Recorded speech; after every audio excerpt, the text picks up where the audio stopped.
ബിജെപിക്ക് അനുകൂലമായി വോട്ട് ചെയ്ത വെറും 23 കോടി ആളുകളാണ്. 23 കോടി ആളുകൾ, 36% ഉള്ളൂ. അതായത് 97 കോടിയിൽ ആകെ 60% വോട്ടാണ് പോൾ ചെയ്തത്. അതിൽ 36% ബിജെപിയുടെ വോട്ട്. അപ്പോൾ ഇന്ത്യയിലെ 140 കോടി ജനങ്ങളിൽ, ഇന്ത്യയിലെ വോട്ടർ പട്ടികയിലുള്ള 97 കോടി ജനങ്ങളിൽ വളരെ ചെറിയൊരു ഭാഗം ആളുകളെ ബിജെപി എപ്പോഴും പിന്തുണയ്ക്കുന്നുള്ളൂ. അതിനപ്പുറത്താണ് ബിജെപി എതിർക്കുന്നവരാണ് അപ്പുറത്ത് കൂടുതൽ ആളുകൾ. പക്ഷെ അവരെല്ലാരും പോയി പ്രതിപക്ഷത്തിന് വോട്ട് ചെയ്തില്ലല്ലോ പി ആർ സുനിൽ. അതെന്താണ് സംഭവിക്കാത്തത്? അല്ല, ഇത്രയും പറഞ്ഞ സ്ഥിതിക്ക് 3 ഊഴമായി മത്സരിക്കുന്നുണ്ടല്ലോ പ്രതിപക്ഷത്തെ ഭാവി പ്രധാനമന്ത്രിയായി താങ്കളുടെ രാഹുൽ ഗാന്ധിയും ടീമും ഇരിക്കുകയാണല്ലോ. അത് ഞാൻ പറഞ്ഞല്ലോ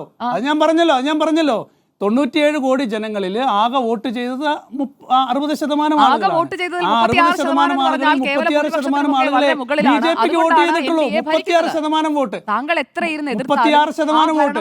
പിന്നെ ഇന്ത്യ ഭരിക്കുന്ന എങ്ങനെയാ?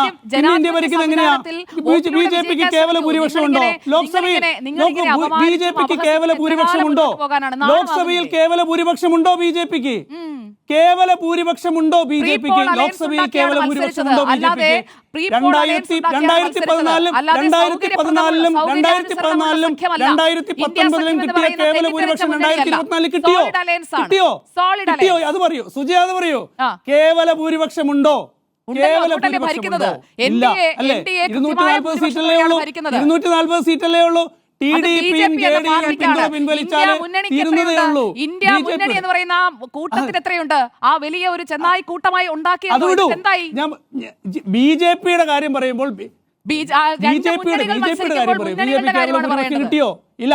2019 കിട്ടിയ സീറ്റ് കിട്ടിയോ? ഇല്ല. അപ്പോ ഒരു കാര്യം മനസ്സിലാക്കുക, ഇതൊക്കെ തുടരും. അല്ല, ഒന്നാം യു പി എക്ക് കിട്ടിയ കാലത്തെ അതേ സീറ്റുകൾ ഇടതുപക്ഷത്തിനും കിട്ടിക്കാണും. രണ്ടാം യു പി അധികാരത്തിൽ വന്നപ്പോ ഒന്നാം യു പി യേക്കാൾ മെച്ചപ്പെട്ട സീറ്റുകൾ കോൺഗ്രസ് സ്വന്തമാക്കിയിട്ടുണ്ട്. അത്രയും സീറ്റുകൾ രണ്ടാം യു പി എ കാലത്ത് കിട്ടിയോ?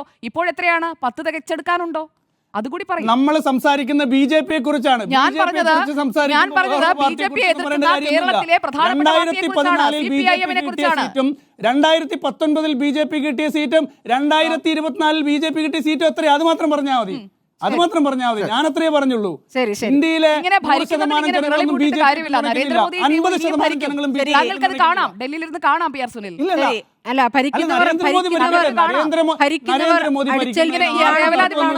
നരേന്ദ്രമോദി ഇന്ത്യ